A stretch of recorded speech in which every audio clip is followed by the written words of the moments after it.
Hello and welcome to the first ever episode of Magnesium Reviews. With many YouTube movie reviewers being American, this is probably a movie that they've never reviewed because it's been ignored or it's not released in North America yet. And here it is. The Inbetweeners 2.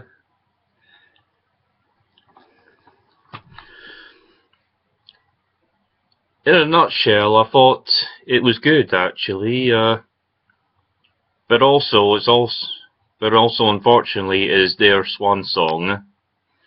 James Buckley said, who plays Jay in the film, said that in Soccer AM that it was over, finished, kaput.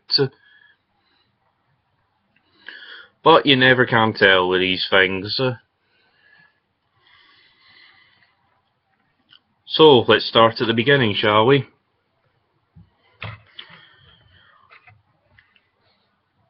A story begins with three of the Inbetweeners, Will, Neil and Simon, still in the UK.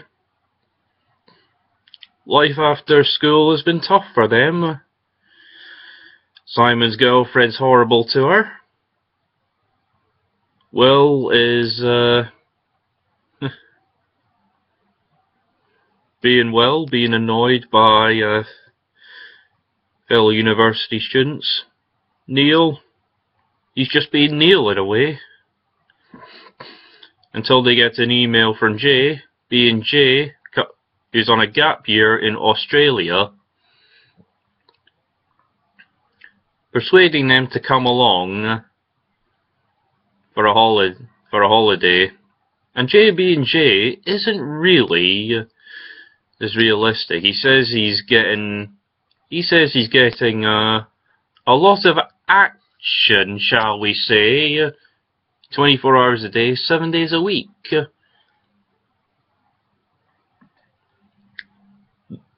Anyway, the other three Inbetweeners are persuaded to go along to Australia. They eventually meet Jay and learn that really what they thought was true. I'm not going to reveal too many spoilers, but let's just say any ideas they had went down the toilet.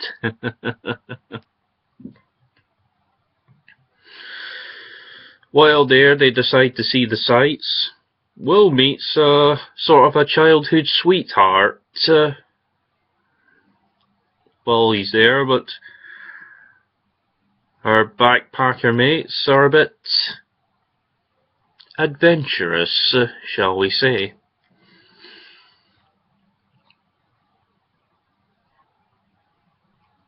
Eventually, when they go to a water park, I don't know what it's called, Splash Mountain, no, that's a ride in Disneyland, but they caused so much havoc over there that the place was closed down. After that little incident, Will wants to stay with his childhood sweetheart and his new friends.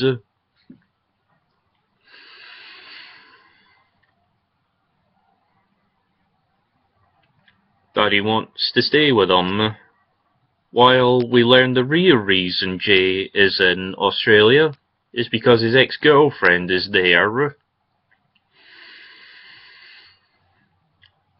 So Jay, Neil and Simon go on a cross-country journey to find her. Will staying put with his new friends, but eventually he does learn the error of his ways and eventually joins them. Afterwards, in some desert, it looked pretty sad because they looked like the four were going to die. The car broke down, which is basically a Hyundai dressed in Peter Audrey decals. I don't need to spoil that because that was in the trailer.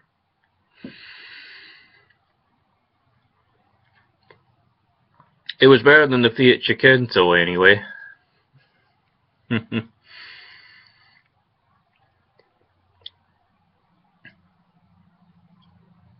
with the car breaking down and no water and food, eventually sitting on their car, waiting at death's door, basically, and eventually they found help in Jay's ex-girlfriend. And they offered hospitality with Jay's uncle, who he was staying with in Australia. But in the wake of this movie, you'd be thinking, school's over, Mr. Gilbert's not in this? Well, in fact, you'd be wrong, because he's very much in it, and probably will be for the rest of their lives, as you will probably see towards the end. One thing's for sure, I wouldn't like to be in Will's shoes.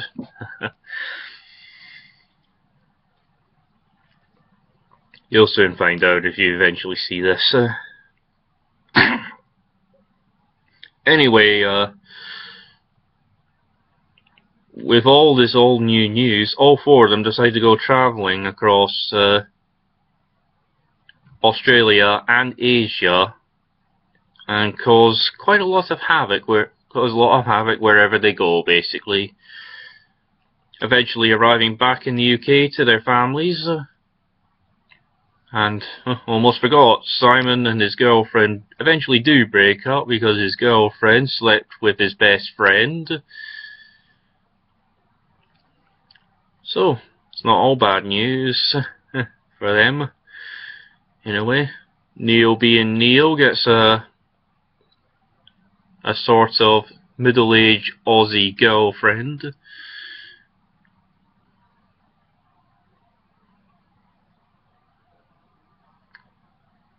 In the wake of the predicament, I have to give the film a relative to positive review in a way.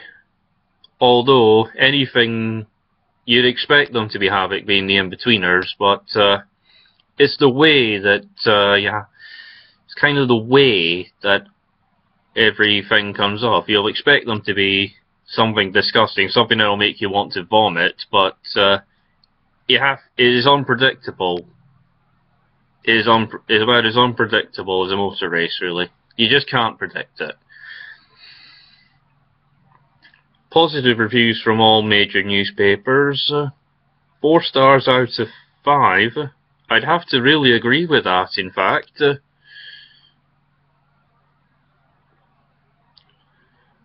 This DVD doesn't just come with a movie, it comes with audio commentary from the writers and directors and the four Inbetweeners themselves, Simon Bird, James Buckley, Blake Harrison and Joe Thomas.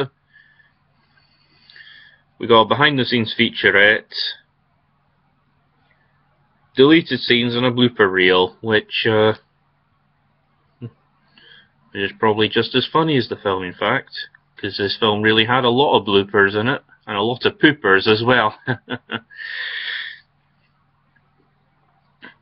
Anyway, join us next time where I'll review another movie, or maybe a piece of multimedia. Magnesium out.